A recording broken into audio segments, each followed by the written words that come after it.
Bonjour à toutes et à tous, aujourd'hui on se retrouve pour une vidéo sur la nutrition et plus particulièrement le meal prep. Donc déjà, c'est quoi le meal prep? Le meal prep, le but est de préparer des repas à l'avance et donc de le préparer en grosse quantité parce que ça permet de, dans un même temps, si je prépare pour un repas 200 grammes de poulet ou 100 grammes de poulet, ou que je le prépare pour 4 repas, ça me prend le même temps et donc ça me fait gagner du temps sur le reste de la semaine. Ça permet aussi d'éviter les imprévus, donc je rentre tard du travail, j'ai pas le temps de cuisiner entre midi et 2, j'ai un imprévu, eh bien, tu as ton repas qui est prêt, tu as juste à l'emmener ou à le faire chauffer quand tu rentres à la maison. Donc c'est aussi une solution pour éviter de sortir de la diète. Petite précision sur les meal prep, pour comprendre ce qu'il y a de compliqué, si ça on peut appeler ça compliqué, sur le meal prep, c'est qu'il y a des cuissons, enfin il y a 2, on va dire 2 grands types de cuissons. Il y a cuissons à chale les cuissons à chaleur sèche et les cuissons à chaleur humide. Hem, Ça fait une différence parce que, du coup, il y a des aliments qui vont, prendre en masse, prendre en poids et d'autres qui vont en perdre. Souvent les chaleurs sèches, donc à la poêle, au four, air fryer, des choses comme ça va réduire le taux d'humidité d'un aliment et donc ça va le réduire en masse. Donc si par exemple je veux cuisiner pour 4 jours, j'ai 200 grammes de poulet, cru, pesé cru, je vais pas avoir la même quantité une fois cuit. Donc quand je vais le cuire, il va falloir que je fasse quelque chose au niveau de ma préparation, au niveau de mon pesage pour bien le répartir. Deuxième chose, cuisson humide, eh bien là c'est l'inverse, c'est sur des produits généralement secs, le riz, les pâtes et cetera. Quand on va le faire cuire, ça va absorber de l'eau et donc ça va, faire gonfler et prendre en masse. Vous avez déjà fait l'expérience, quand vous cuisez 100 grammes de riz cru, vous n'avez pas 100 grammes de riz cuit à la fin et probablement beaucoup plus. Ce qui est important à comprendre, c'est que ce pourcentage de prise de poids ou de perte de poids, en fonction des aliments, il n'est jamais équivalent ou alors il est équivalent si vous êtes toujours dans les mêmes conditions de préparation.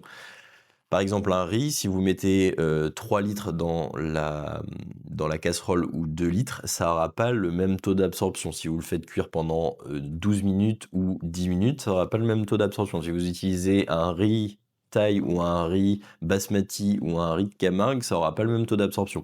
C'est pour ça que peser cru, ça reste la base et le plus important. Tous les aliments que vous pouvez peser crus, pesez-les crus, parce que c'est plus précis et ensuite, en fonction de ça, c'est là où utiliser des outils de cuisson particuliers comme un air fryer ou un cuiseur à riz sont intéressants parce que ça permet de, standardiser la manière de préparer. Dans mon cuiseur à riz, je mets toujours la même quantité d'eau pour la même quantité de riz, je mets toujours, la même quantité de poulet ou le même temps et cetera.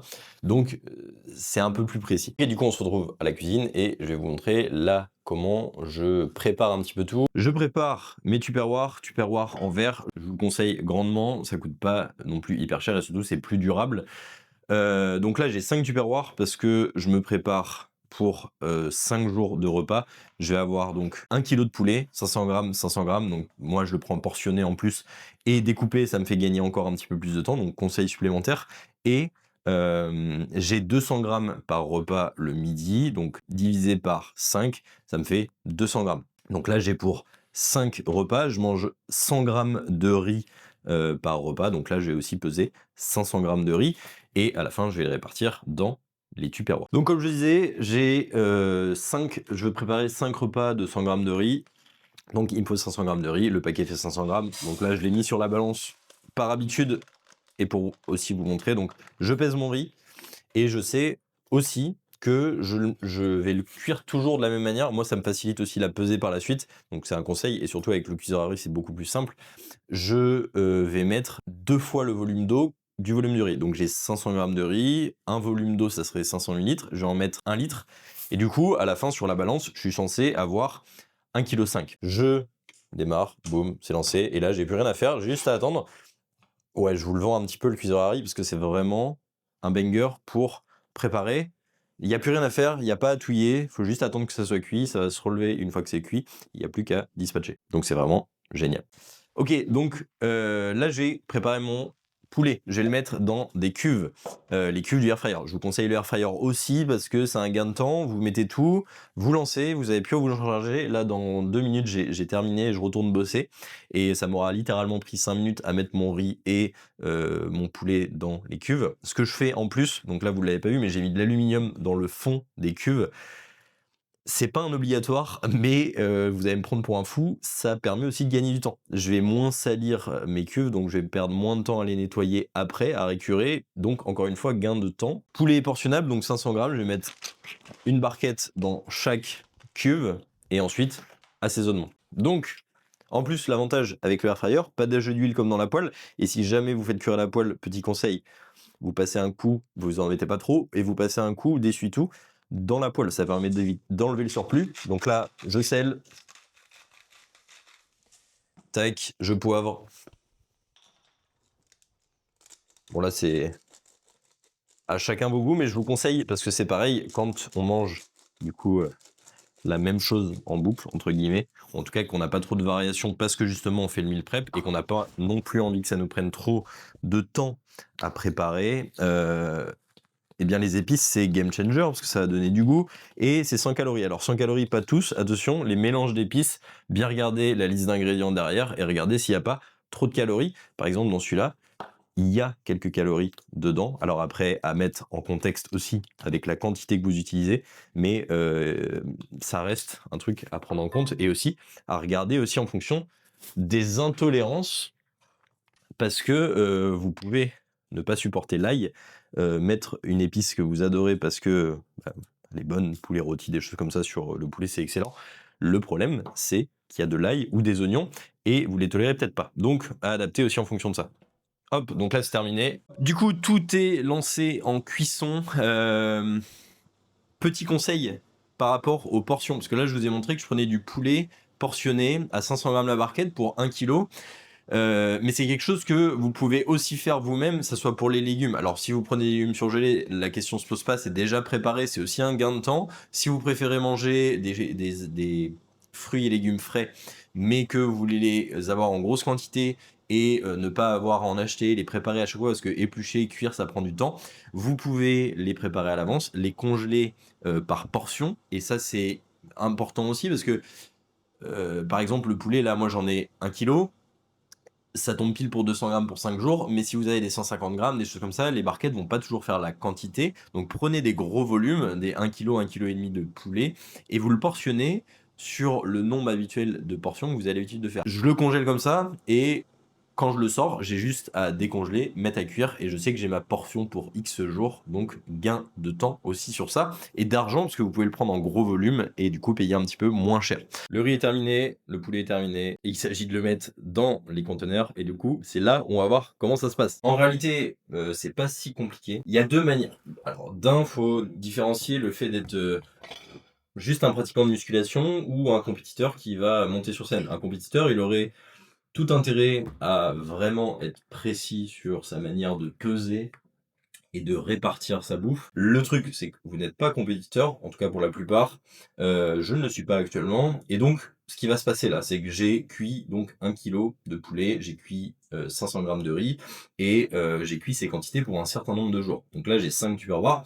Ce que je vais faire, dans tous les cas, c'est tenter de répartir dans des quantités approximativement les mêmes. Ce que j'entends par approximativement les mêmes, c'est que j'ai cuit 200 grammes, enfin, j'ai des portions de 200 grammes de poulet cru. Alors, en plus, par habitude, je sais que ça me fait quasiment 140 grammes de poulet par tupperware. Donc, je vais essayer de mettre 140 grammes partout. Et s'il m'en reste, je vais les répartir par-ci par-là. Parce que dans tous les cas, j'aurai pas des morceaux qui seront égaux et qui vont toujours coller pour que chaque tupperware ait pile la quantité qu'il me faut. Et surtout, on s'en fiche un petit peu dans le sens où, au pire des cas, vous avez 10-15 grammes de fluctuation au plus haut ou au plus bas.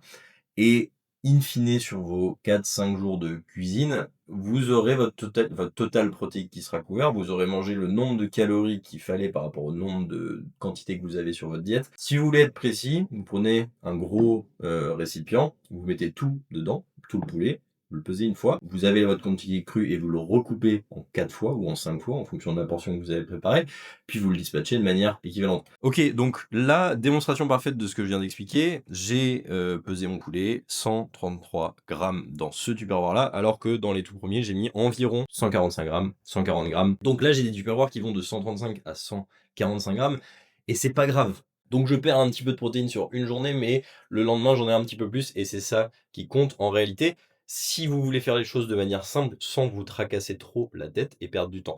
Ok, et du coup pour le riz, je vais vous montrer un petit peu la deuxième manière de faire pour être un petit peu plus précis. Donc là, j'ai mis mon riz dans un gros récipient. J'ai 1,4 kg, 1,4 kg de riz ici. Donc ce que je fais, calculette, hop, et j'ai 1,4 kg de riz, donc 1400 grammes, que je dois diviser par 5 repas, tac.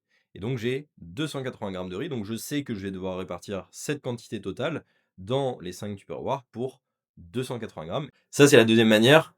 Ça fait un petit peu plus de vaisselle parce que je passe dans un récipient avant de passer dans les autres récipients.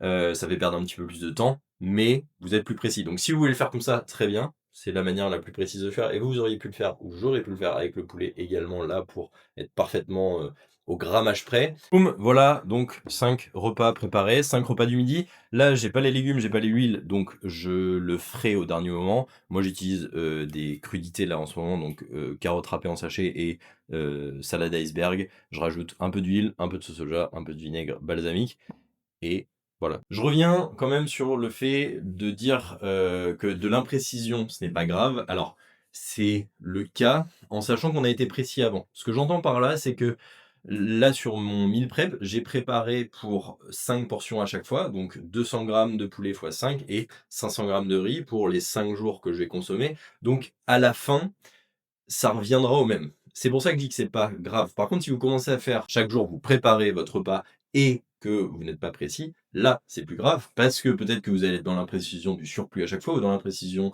du en dessous à chaque fois et vous allez vous retrouver avec des totaux caloriques qui seront pas bons en moyenne à la semaine ou en tout cas sur 5 jours.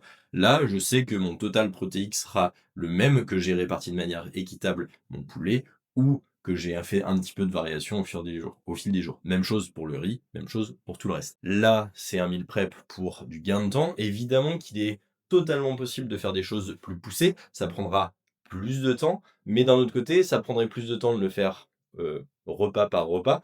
Et donc, le faire une seule fois en grosse quantité, avec des trucs différents, des recettes différentes. Dans tous les cas, meal prep, je vous conseille d'éviter d'avoir 5 variations à chaque fois.